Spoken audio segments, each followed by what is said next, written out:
Hallelujah, Hallelujah, Hallelujah, Hallelujah.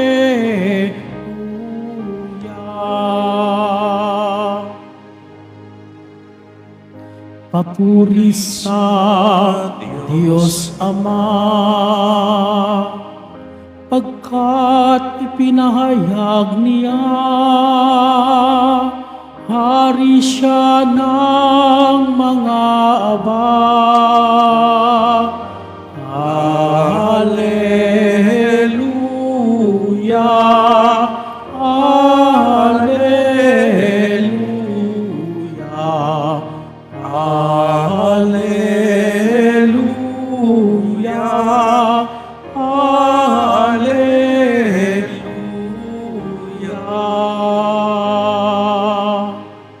Sumainyo ang Panginoon. At sumayo rin. Ang mabuting balita ng Panginoon ayon kay San Lucas. Papuri sa iyo, Panginoon. Noong panahong iyon, nilibot ni Jesus ang mga bayan at nayon. Nangangaral siya at nagtuturo ng mabuting balita tungkol sa paghahari ng Diyos. Kasama niya ang 12 at ilang babaeng pinagaling niya sa masasamang espiritu at karamdaman. Si Maria na tinatawag na Magdalena, mula sa kanya'y 7 demonyo ang pinalayas. Si Juan ang asawa ni Kusa na katiwala ni Herodes, si Susana at marami pang iba. Ang ari-arian nila ang itinustos nila sa pangangailangan ni Jesus at ng kaniyang mga alagad. Ang mabuting balita ng Panginoon. Pinupuri ka namin, Panginoong Isokristo. Magsiupo muna pong lahat. Magandang umaga po sa inyong lahat, mga kapatid kay Kristo. Sa lahat po ng ating mga taga-subaybay sa iba't ibang online platforms at sa lahat ng ating mga kadiboto sa iba't ibang panig ng Pilipinas at maging sa buong mundo kung saan tayo ay naaabot ngayon ng ating live streaming. Mapayapang umaga din po sa inyong lahat. Purihin at dakilain natin ang ating Panginoon, ang mahal na poong Jesus Nazareno. Mga kapatid kay Kristo at mga kadiboto, malugod po namin kayong tinatanggap sa Basilica Minor at Pambansang Dambana ni Jesus Nazareno. Tampok po sa ating ebanghelyo ngayon ang mahalagang tungkulin na ginagampanan ng mga kababaihan sa pagsasakatuparan ng misyon ng ating Panginoong Jesus Nazareno. Kung pinakinggan niyong mabuti ang ebanghelyo, maliwanag na sinabi dito, kasama ni Jesus ang 12 apostol at ilang mga babaeng pinagaling niya mula sa pagkakaalipin, mula sa masamang espiritu at karamdaman. Nangunguna na dyan si Maria Magdalena na 7 demonyo ang pinalayas sa kanya ni Jesus Nazareno. Si Juan ang asawa ni Kusa, si Susana at marami pang iba. Pagmasdan ninyo kung anong kapansin-pansin sa ginawa nila. Yung mga ari-arian nila, ipinagbili nila upang ipangtustos sa gawain ni Jesus Nazareno at ng mga pangangailangan ng kaniyang mga alagad. Alam po ninyo kung hindi ninyo maitatanong, noong kapanahunan ni Jesus, ang mga kababaihan tila baga walang kapangyarihan sa lipunan. Bakit, Father? Dahil itinuturing silang mahina at mas mababa ang antas ng mga babae kaysa mga lalaki. Kaya alam ninyo, yung mga babae noon, bawal silang maging witness sa hukuman. Dahil para sa kanila, noong kapanahunan nila, hindi sila mga credible witnesses. Tanging ang mga kalalakihan ang umuupo bilang mga testigo sa hukuman. Kaya naman, ang isang babae, kapag siya ay naging biyuda at walang angkan mula sa kalalakihan ang kukup-kup sa kanya, ituturing siyang mahina at pabigat sa lipunan. Nangangahulugang hindi na sila kailangan. Nangangahulugang wala nang pwedeng tumulong pa sa kanya. Kaya naaalala ninyo yung ebanghelyo na kung saan ang balong babae nagbigay ng kakarampot na denaryo. Anong sabi ni Jesus? Sa lahat ng nagbigay, siya ang nagbigay ng lahat-lahat. Dahil noong kapanahunan nila, napakapobre ang maging biyuda. Dahil walang tumutulong, walang mag-aaruga at walang titingin para sa kanya. Kaya din kung inyong mapapansin, mula sa lumang tipan, maraming pangalan ng mga kalalakihan ang mga pinili at hinirang.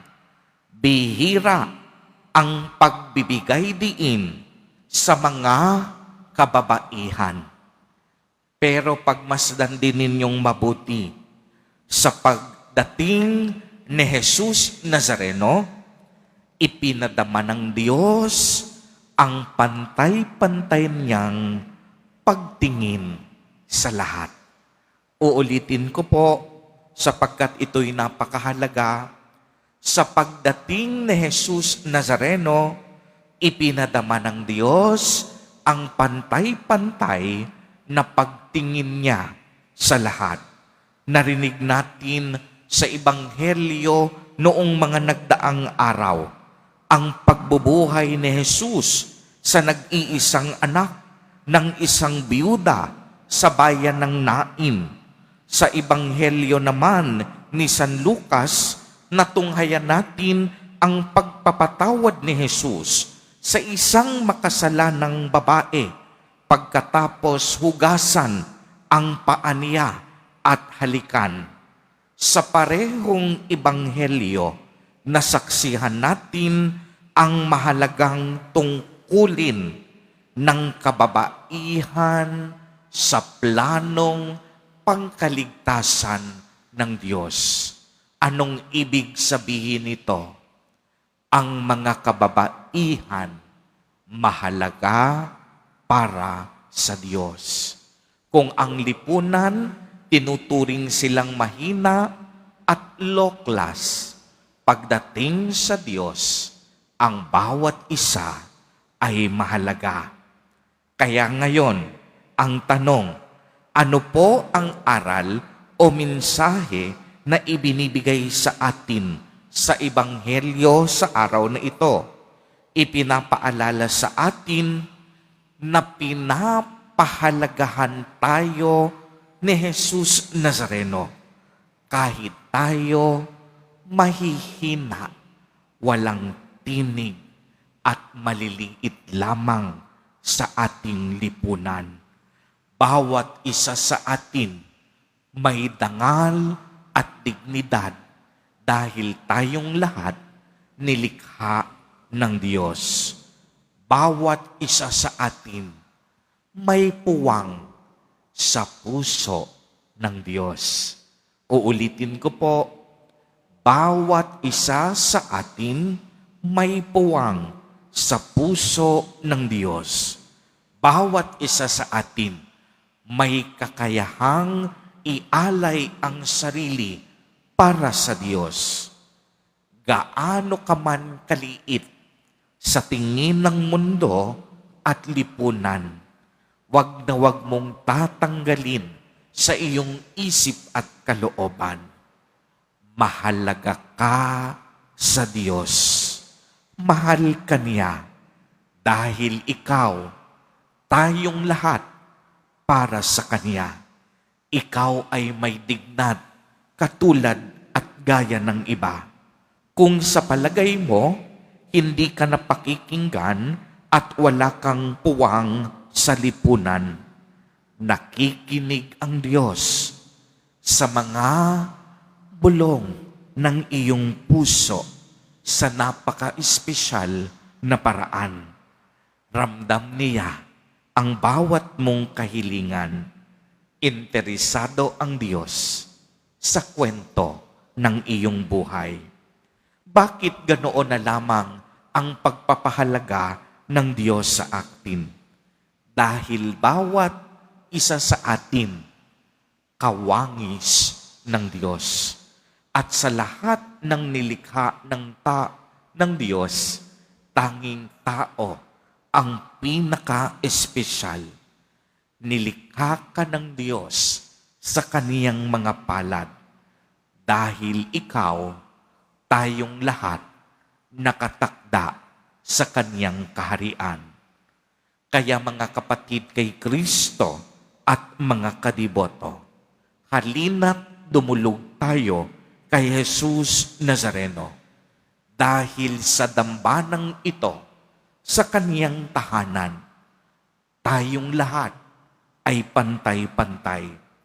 Walang mataas, walang mababa, maging pari, ordinaryong deboto o tao, tayong lahat mga anak ng Diyos.